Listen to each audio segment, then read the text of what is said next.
As an entrepreneur, you're predominantly a leader to ensure your business continue to thrive. Entrepreneurs and startups face an uphill battle as they launch. But that's not surprising because statistics shows that 80 to 90% of them will fail. Against these daunting odds, entrepreneurs must not only be innovative, but determined to succeed no matter what happens. The biggest threat to these startups boils down to one key factor: failure to negotiate. It includes vendors, subcontractors, landlords, rental property staff, consulting firms, legal or business supporting organizations, you name it. Negotiation skills are the qualities that enables at least two or more parties to reach a compromise. The qualities required to successfully negotiate include cooperation, planning, communication, persuasion, and of course, strategizing.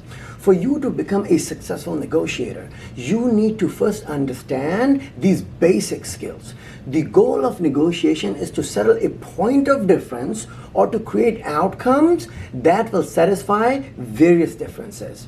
Negotiation is conducted by putting forward various offers and making concessions to achieve an agreement. Let's take a look at it. Coming up. If you're new to this channel, we provide directions on how to become an entrepreneur by using sound strategies and tactics. As an entrepreneur, you want to build and protect your business to spend the time with people you love and care. Let's jump right in. Here are a few techniques that will help you sit down with the other party. Number one, convey confidence, not cockiness. Remind yourself of your objective to help you stay focused.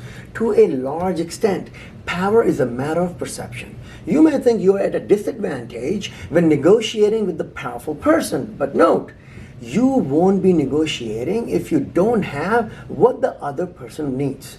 On the flip side, you must understand that overconfidence kills the most negotiations. Number two, set the stage for agreement. I'm sure all of you are familiar with the phrase, the first impression is truly the last impression. Even in negotiation, if I start in a positive way, the other party is likely to behave more cooperatively and reach an efficient agreement, meaning we are trading the right items. Connect with the other party by first looking for the areas in which you agree. Bring up points that you are fairly sure that the other person can agree to.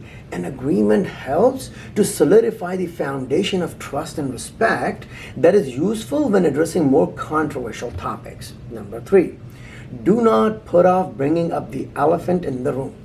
While it is good to first bring up points you both agree on, don't wait for too long to bring up points you know that might be significant.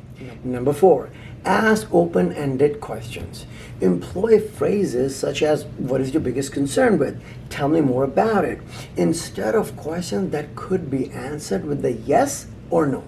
Your goal at the early stage of negotiation is to find out more about the needs of the other counterparts. The more time they speak, the more information they disclose. Before we take a deeper dive into more explicit tactics, please like and subscribe, hit the bell icon so you can get notifications as soon as I put more content. When you subscribe to my channel, you will gain insights into why success depends on our ability to build and inspire so you can take actions towards achieving your goals. Number five, listen and restate comments. Be careful of talking too much. When you listen more than you talk, you can unravel the information and the attitude that can help you understand the concerns and interests of the other person. Listen to verbal leaks that accidentally give away more information, important information. When you paraphrase others' comments in your own words, make them provide clarification or note to correct misinterpretations. It will make them elaborate on their points, which will give you more information on their needs and how it can be met. Number six, watch for non-verbal cues. Pay attention to the body language of the other person and your body language as well. Noting gestures help in negotiating. Leaning back or collapsing a hand behind one's head is a sign of confidence and dominance. However, moving one hand behind one's head is a negative sign, which can mean uncertainty, frustration, or disagreement.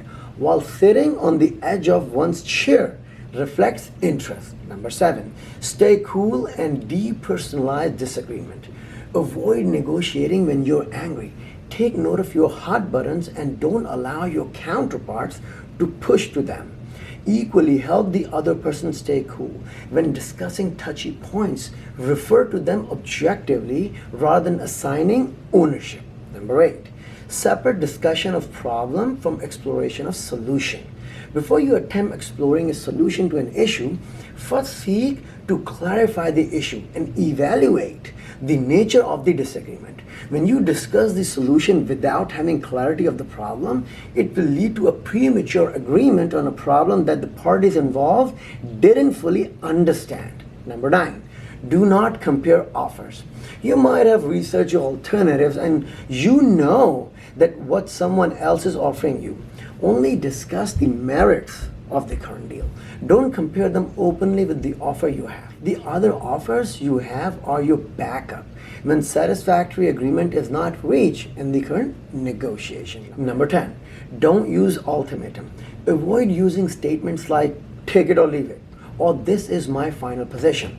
Such statements cut off the negotiation completely.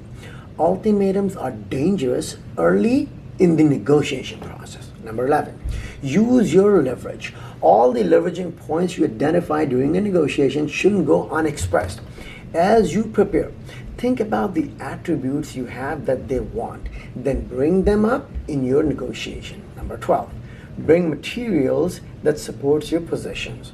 To solidify your negotiation stand, come along with reports, literature, dates that back up your negotiation points. These things convey authority. Number 13, beware of stall. Reach closure. If the other person seems uninterested in the finalizing an agreement, they may think delaying will improve the bargaining position.